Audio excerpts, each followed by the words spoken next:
Hello, let's talk about a quasi-ecological movement called Insulate Britain. It's led by an obviously out-of-work electrician called Liam Norton. And he's got the idea that by grouping people together and sitting them down in roadways in order to cause traffic mayhem and mass inconvenience, this will force the government to insulate. Well, it differs in whatever paper I'm reading it in, but it's something like between 25 and 30 million British homes. To that end, they're sitting on roads and blocking traffic. The group said around 50 people had blocked 4 sites around the capital on Monday morning during the 4th week of its campaign to urge the government to insulate 29 million homes by 2030.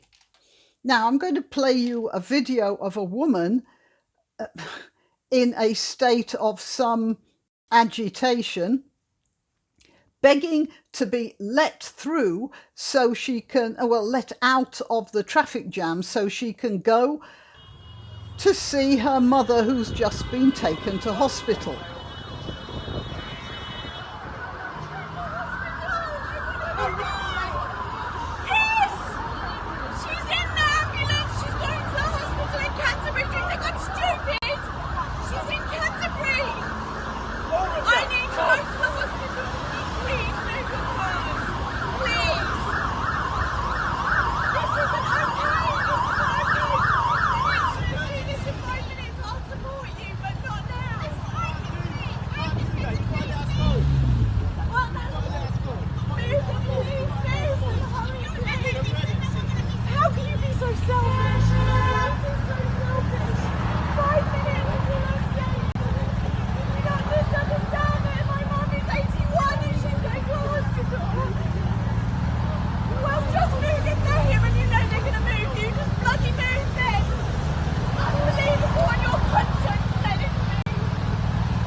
That's not the first time, by the way.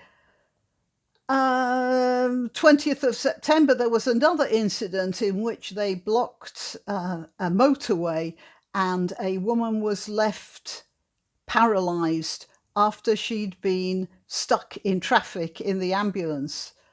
She'd had a stroke, and as anyone knows, the first half hour is the important thing. She was there for 6 hours. I think I've probably got a clip about it, which I'll put up here. The tactics, of course, owe much to those of another bunch of eco-warriors called Extinction Rebellion. They also blocked roads and traffic.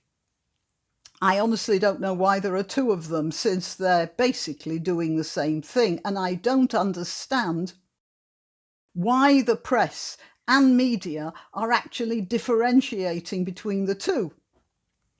I suppose it might give them a choice of 2 leaders to interview on their news shows, and so ring the changes with the faces, but that's about it. They have adopted different names, but they have the same end and probably the same philosophy. And my personal opinion is that it's got very little to do with ecology and a lot to do with some sort of socialist utopia. I think it's got a lot of connections somehow, philosophical or even physical, with Antifa in America. But that's for another video. That's just my general speculation. It wouldn't surprise me at all if at some future date it turned out they were all taking orders from the same revolutionary command altogether, and perhaps even from the same foreign government. And again, I'm not saying they are dancing to a foreign tune, but what I am saying is that this possibility isn't entirely nutty. It seems a little bit too coordinated. Of course, it could be just that they've all got the same idea, but it's possible. It's at least possible that there's something else behind them. Anyway, to illustrate the joint aims of Insulate Britain and Extinction Rebellion, and that they're really two peas in the same pod, I'm going to play you a clip from an interview with the leader of Extinction Rebellion, a man called Roger Hallam, and it was conducted by Mike Goldsworthy for the London Economic podcast. Goldsworthy asks Hallam if he was holding a protest in similar circumstances and that same woman were begging him to let her through so she could get to the hospital, would Hallam allow her to get through and go? And this is the interview. In this situation, if it was not an Insulate Britain protest, but a Roger Hallam protest, in that circumstance, what would you do? I'd stay there. You would? Yeah. And if it were an ambulance and there was someone that could potentially die in there, would you stay there? Yeah. This reminded me a lot of a novel you've probably heard of. It's 1984 by George Orwell. We all know the story, the cameras, the grey uniformity, the boiler suits, the wall posters of Big Brother, but how many of you have actually read it? You know, in my experience, surprisingly few. And I'm asking this only because there's a bit in the novel which is often left out of adaptations. And that's because it deals with a very difficult aspect of Winston Smith's nature. Smith and his girlfriend, Julia, think that they're joining some sort of anti-government resistance movement. They're not, of course, it's all a government setup. The fellow who's pretending to induct them, O'Brien, in the guise of finding out their level of commitment to the cause, asks them if they'd be prepared to throw acid into the face of a child. And they say yes. When Smith is arrested, a recording of this is played to him, demonstrating to him that he's even worse than the government that he's supposed to be fighting. And you think, what was Orwell saying? And as far as I can work out, he was saying that revolutionaries of any sort, however evil the system against which they are revolting, are likely to end up with as little soul as the people they're fighting. We all have to remember what a marvellous chap Robespierre was before the French Revolution. Before the French Revolution, he was a pacifist who wanted to abolish the death penalty and free slaves and remove legal impediments for women. But when he became a revolutionary, he turned into a monster.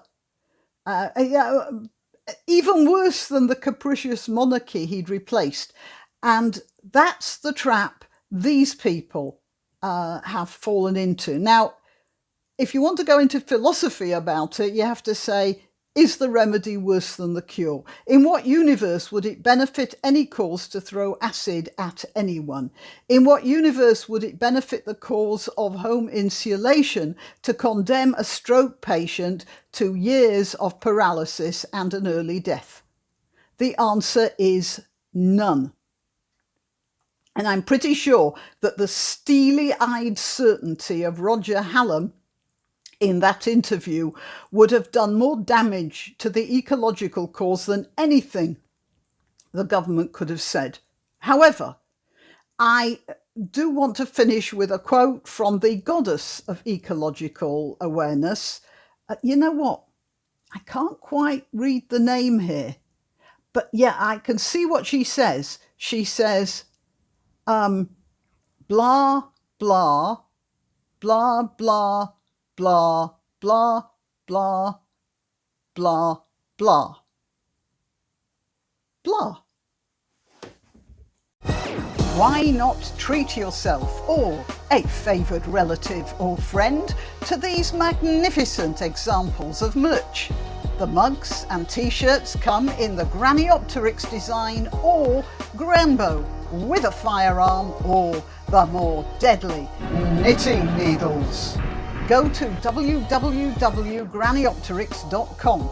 And whatever platform you're watching this on, please click like, subscribe, and share, share, share.